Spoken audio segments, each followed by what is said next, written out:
AJTélé. Nous sommes venus visiter l'exposition Palazzo.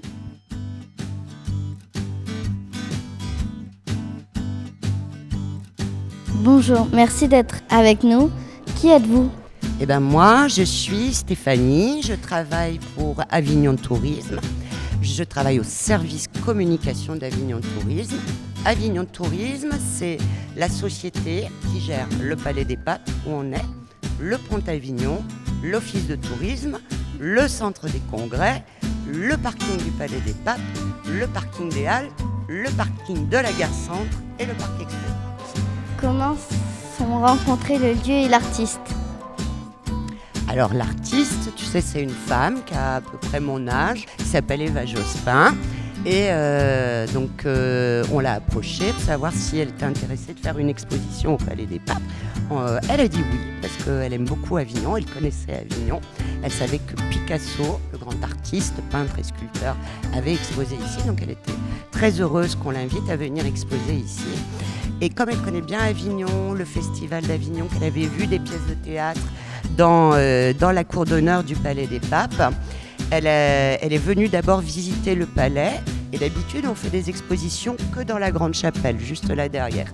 Et elle a visité tout le Palais des Papes et elle s'est dit, mais moi, il y a plein de salles qui me donnent envie. Donc j'ai bien envie de mettre quelques œuvres que j'ai déjà faites dans telle salle. Et j'ai même envie de faire des créations juste pour le Palais des Papes. Elle a fait 4 créations inspirées du monument. Donc, en tout, tu vois, il y a une douzaine d'œuvres qu'elle a disposées un peu sur le parcours du Palais des Papes. Un peu comme le parcours de visite que tu as fait. D'ailleurs, tu as dû le voir, surtout le Palais des Papes. Voilà. Et il y en a un qu'elle a créé spécifiquement pour le Palais des Papes parce qu'elle dit que du Palais des Papes, c'est très étonnant parce que comme l'intérieur, il n'y a pas de lit, de meubles, tu vois, tu l'as vu, et que tout est minéral, c'est de la pierre, toujours de la pierre, partout de la pierre, et à l'extérieur aussi. Elle a une formule rigolote, elle dit que c'est comme un pantalon qu'on pourrait retourner, et que le dedans, il serait dehors, et que le dehors, il serait dedans, ça serait pareil. Quelles sont les matières utilisées ? Les matières utilisées par l'artiste Eva Jospin, alors tu l'as vu, et on le voit beaucoup dans ses œuvres, la matière principale c'est le carton. Le carton, alors elle dit qu'au tout début de ses études aux Beaux-Arts, pour faire des maquettes, tu vois, de dessin des œuvres, le carton, ça sert souvent même aux architectes et ainsi de suite. C'est surtout un matériau pour faire des maquettes et surtout c'est un matériel qui coûte pas cher et que même de récupération. On peut le trouver dans la rue. Si tu connais quelqu'un qui a fait un déménagement, tu récupères les cartons et puis elle s'est aperçue que en faisant les maquettes, avec ce matériau, il était incroyable et qu'on pouvait en faire ce qu'on voulait. Et qu'elle pouvait faire pas juste une petite maquette, mais si elle voulait, en superposant et en collant le carton comme ça, elle pouvait faire des œuvres immenses. Tu vois, un petit peu comme dans la grande chapelle, juste derrière nous. Alors après, pour pouvoir travailler ce matériel, le carton, il faut aussi des outils.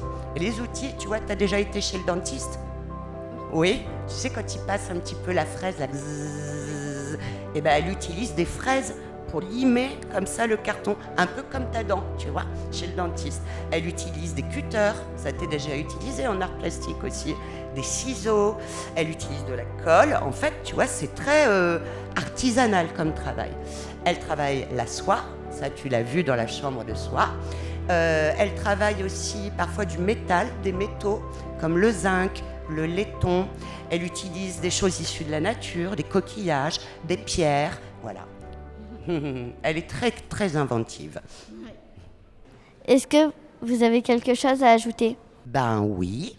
Moi, je suis très contente, tu vois, quand des enfants, des jeunes, viennent visiter un monument qui a 7 siècles d'histoire, tu vois, et qu'ils y découvrent aussi, justement, de l'art qui est nouveau, qui peut te parler, et qu'on s'aperçoit que tu peux t'interroger sur ce que tu regardes, ce que tu vois. Tu peux trouver ça beau, moche, bizarre, étrange. Enfin, ça te questionne. Je sais que le dimanche à Avignon, pour les Avignonnais, c'est gratuit pour les enfants de 8 ans. Et moi, ce que j'aimerais, c'est que tu le dises à tout le monde et que tous les jeunes viennent au Palais des Papes. Merci d'avoir été avec nous. Ben, je t'en prie, Kelly, merci pour tes questions et ton sourire. C'est le moment de notre rubrique jeu. Bonjour! Bienvenue au Café des Meeple. On va jouer à ce jeu. Color Brain, un jeu avec des questions. Et des couleurs. Il y a 2 équipes. Il y a une question avec un nombre de couleurs. Quand chaque équipe a choisi le nombre de réponses, on regarde la réponse. Chaque équipe marque un point quand l'autre équipe se trompe. La première équipe arrive à 10 gagne. Alors, attendez. Alors, défile ton télo. Mais oui, il n'est pas de point, vous savez. Autrement, vas-y. Allez, on y va. Alors, attention aux questions bizarres. Je vous le dis, je vous préviens. En 2 couleurs, la couleur d'un koala accroché à une grue de chantier. On n'a même pas compté les points. Non, T'as les fleurs. alors,